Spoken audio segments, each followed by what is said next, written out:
Hi, this is Jeremy from Old Men Rolling Dice, where everyone is welcome at the table and nostalgia is what we do. And today, we're talking about Dragonlance.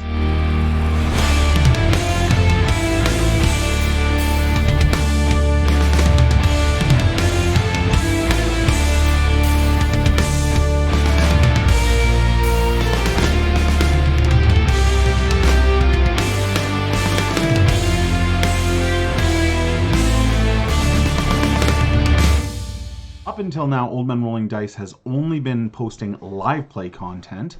We're going to change that with some face-to-face talks like this.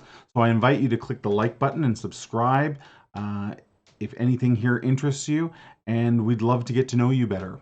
Recently, we posted our first edition Dragonlance campaign. We ran DL 1, 2, and 3 from the original series, and we ran it with sort of modified first edition rules so that we didn't have to do much modification of the actual modules.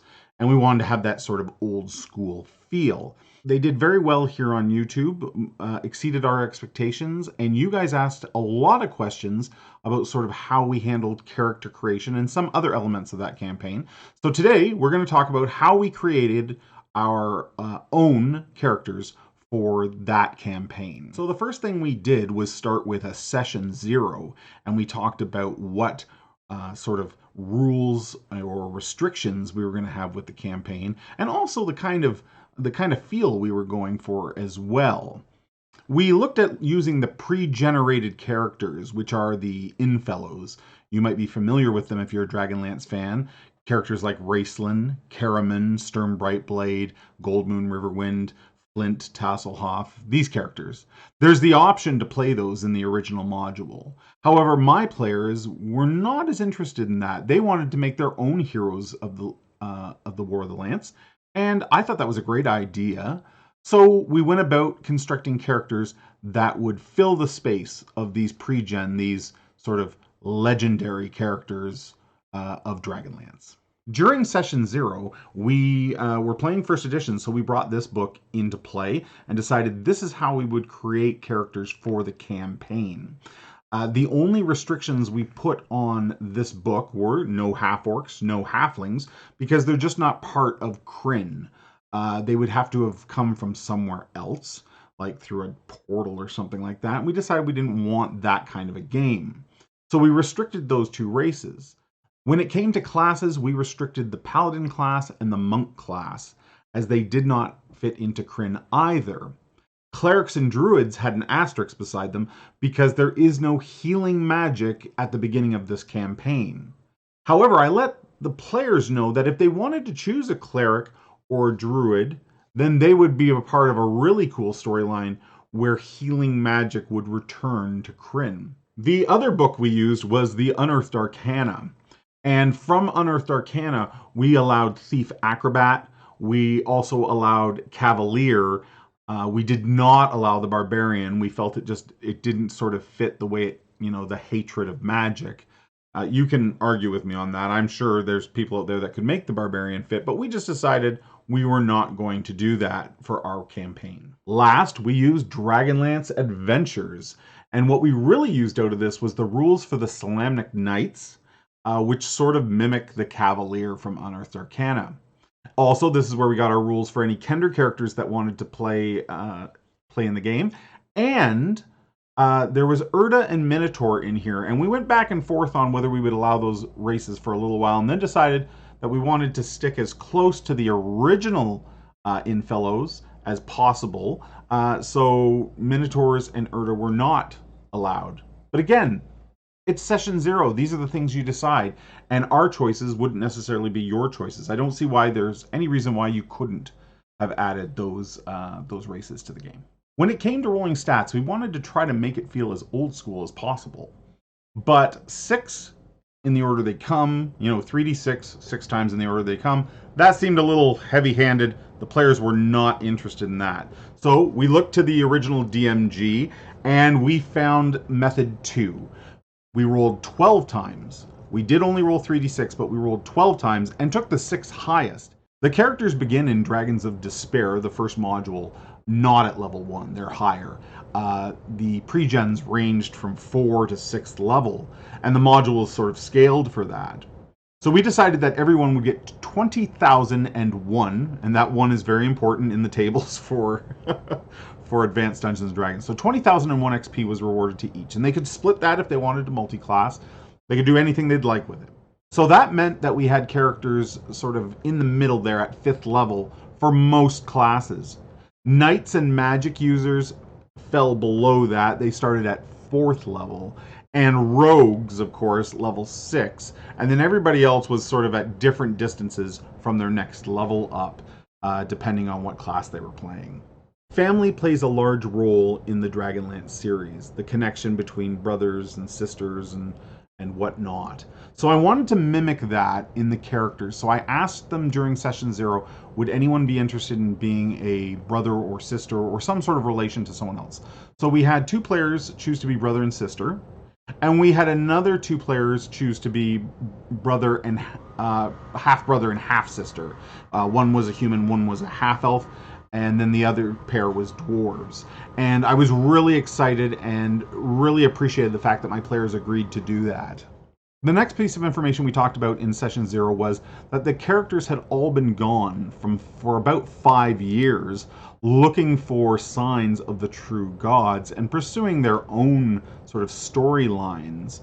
But important that they had all originated from Solace. That's a big part of the story, and it would make it very difficult to not include that. So again, I put that out to the players, and they were very responsive to that too. I mean, they were excited to be in a Dragonlance campaign, and if that's what it was going to take, then they were on board. So everyone, we decided where they went, and where they went was largely based on the backgrounds of the pre-generated characters. So to make these modules work best, the more we can draw links to the pre-generated backgrounds, the better. So let's start with Goldmoon and Riverwind. The most important detail here is that Goldmoon starts with the blue crystal staff, and also her story of how she came by it, where Riverwind found it and brought it back to her, and then the 2 were teleported away from danger. And these are the keys that I've then put into the characters that would be involved in this. I decided that the dwarf brother and sister, since the dwarf wanted to be the heathen cleric, that they would have the blue crystal staff. But I didn't start them with it. I actually started with that his sister had gone out looking for the staff, while Grinnick, our cleric, had been, exploring religion with the Seekers, and then trying to find the mountain dwarves to see if they were still following reorcs. We had his sister go off to find the blue crystal staff for him, to go off to find some sign of the old gods. So she takes on sort of the Riverwind role, and he takes on the Goldmoon role, but we borrowed from Flint Fireforge's background, who had also gone to find mountain dwarves and had no luck. So we sort of blended those together, and we had his sister Grenlead find the blue crystal staff in Zaxaroth, just like Riverwind, and then in a feverish retreat after being captured, she finds her way back across the plains and rejoins with her brother. The player playing the dwarf cleric, even though he was a heathen, he did want to say that he was sort of like a bit of an oracle, that he had been received visions, and I like that.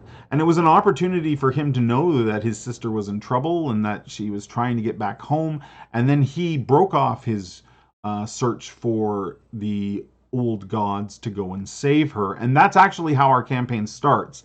The 2 of them reuniting on the plains as she's being chased by wild dogs, and the 2 of them are teleported from that danger by the blue crystal staff back to Solace. We had a player decide they wanted to play a Knight of Solamnia. Sturm Brightblade's background goes perfect with this. Sturm goes home to try to become a knight, and finds the Knights of Solamnia in a great amount of disorder. So we just said the same for this character, that Benedict had gone home to try to learn more about the Knights of Solamnia and follow in their footsteps. Unlike Sturm, though, we decided that that Benedict had already passed the tests and qualified to be a Knight of Solamnia. Our magic user had an interesting tie-in. They did not want to have chosen robes like Raistlin had chose the red robes in the books. Instead, the player for our magic user, her name was Worm, wanted to be a renegade, wanted nothing to do with the Towers of High Sorcery, which was interesting and has its own sort of narrative and the opportunity to make some interesting stories there. So what we decided was that she had been looking for a spell book in the lands of Solamnia and disguised herself as a squire to the knights that were there. And then not wanting, she, a bit of a troublemaker, and not wanting her to stick around, they saddle her onto Benedict as his squire when they learn that he's leaving to go back to Solace. And so now Benedict in the campaign, our knight, had a squire who was not a knight, but in fact a wizard hiding from the Towers of High Sorcery. And he didn't even know that she was a girl, actually. She had cut her hair and done her best to disguise herself as a boy. And again, this was made for some interesting plot. We did not have much to tie the magic user to Raistlin. However, I talked a little bit with the player and wanted to make sure that this magic user she had created was a little bit power hungry, much like Raistlin, who desired more power, and let them know that there would be some connections to the dark wizard Fistandantilus, the Black Road wizard, that she would have some storyline that would run parallel to that. And the player was excited, and so was I. In the background of the pre-generated characters, Flint Fireforge was actually captured by Gully Dwarves. And I think this is an interesting point and necessary that you involve this with your party. So we decided that our Kender had been captured by Gully Dwarves over the course of the past 5 years before they returned to Solace. The reason that I think it's important is that you run into Gully Dwarves very heavily in the first module, and then there are a number of Gully Dwarf encounters through the next 2 modules. If someone has a predisposition to not like Gully Dwarves because they were captured by them, it immediately creates a little bit of friction, and it really works well for role-playing encounters. So if you can tie that bit of background into one of your characters that they had been captured by Gully Dwarves, perfect. Another important piece of Dragonlance 1 is the White Stag. The White Stag is sort of a DM tool to lead your characters. However, they have to have an investment in the White Stag or they won't follow it, right? They want nothing to maybe do with that. So we tied into our one ranger, a half-elf ranger in the party. Her name was Kira. We had said that she very much thought that the White Stag, which she had encountered for those 5 years prior to the adventure starting, was a sort of a sign of the true gods. Although it wasn't a specific, god itself, it was just a sign of them, and that Kira had seen signs of the old gods in, animals that guided or storms that warned, things like this. And the White Stag becomes a guide for Kira. And by doing that, by setting that out ahead of time, that Kira occasionally will see this White Stag and she believes it's the old gods guiding her, then when the White Stag is found in the first adventure, it's far more impactful and the characters are more inclined to follow it. Specifically, Kira, who was leading the party through many of the off-road trails and adventures, when she saw the White Stag for the first time, there was no doubt. She took that hook and ran with it and followed the stag and led the party over the mountains into Darkenwood. So these are just a few of the tie-ins that I use the pre-generated backgrounds to get our characters' involvement and our characters' sort of investment in the game. And it was very helpful, and I think it's an important part that if you're going to run these modules, you need to make these connections for the characters to follow. Otherwise, you know, if they're strangers and they don't have any connection to some of the things we talked about, it just makes it harder for them to invest. If you're going to run these modules, I think the final thing that you really need to do is tie in the town of Solace. I stressed to my players that the world was in a state of change, that familiar places had become unfamiliar, partly because of the cataclysm that occurred, destroying towns and changing even how the land looked. But Solace was this place that they still felt like home and hadn't changed, so they were looking to get back there. It's important that the players adopt Solace as their home. Some bad stuff is going to happen in Solace, and if the characters are invested in the town and the people there, then again, you have more player buy-in and the story just hits harder. One of the best ways to tie Solace to your party is with NPCs. Our dwarven brother and sister, the cleric and the fighter, they had a third brother, a brother that was the blacksmith there in town. And there is a pretty famous blacksmith in Solace. I don't want to give everything away, but you can basically substitute that blacksmith for a family member of someone, and it ties in very well. And that blacksmith, of course, is involved in the modules that follow. Tika is another NPC in Solace that is just, oh, so good, so good. The young and sort of adventurous Tika that has grown up in town, that the characters knew when she was just 14. 5 years have passed. She's now 19. She's a young woman. And in the books, she becomes a love interest of the character Caraman. So not to say I was lazy, but we had a big sort of dumb fighter that was very much mimicking some of the Caraman roles in our party. So I immediately made him, he had already talked about how beautiful he's like a Fabio. So to have Tika become a love interest or interested in that character and then have them reciprocate that, again, tied in another character. And it also offered some history. Like, here's a person that you remember being 14 and now she's all grown up. Oh, and attractive. And then, you know, a bit of a romance begins to happen. And who doesn't love a little bit of romance in their Dungeons and Dragons? So I've mentioned the blacksmith and Tika, but it doesn't have to be characters from the books. Let the players give you an NPC in Solace that they know. We actually had 2 rangers in our party. So the second ranger was a half-elf, and his storyline was that he had been orphaned. And the man that took care of him was a hermit that lived just outside of town named Terry. So old Terry was a character that we created and then added to the game to, again, tie the characters back into Solace and make them care about what happens to old Terry and what happens to the town.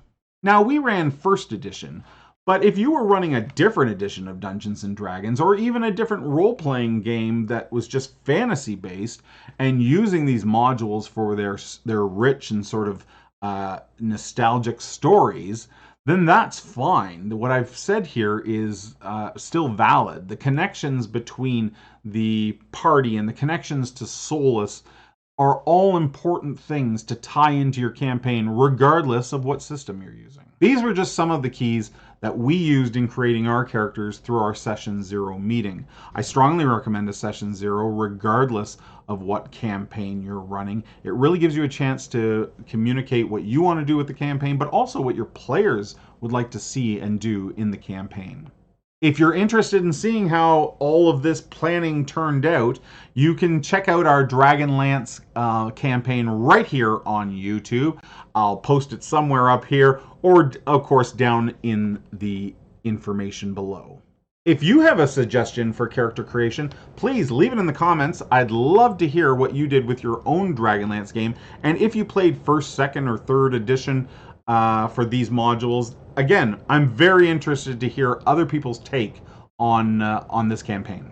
If you'd like to see more content like this from Old Men Rolling Dice, you know, leave us a like, hit the subscribe button, leave us a comment, and let us know. I'd love to do more. In our next video, I'm going to talk about DL1, Dragons of Despair. This module is commonly criticized for being very railroady, and I think I have some ways to make it so it doesn't feel that way. Until next time, I'm DM Jeremy. Stay mighty.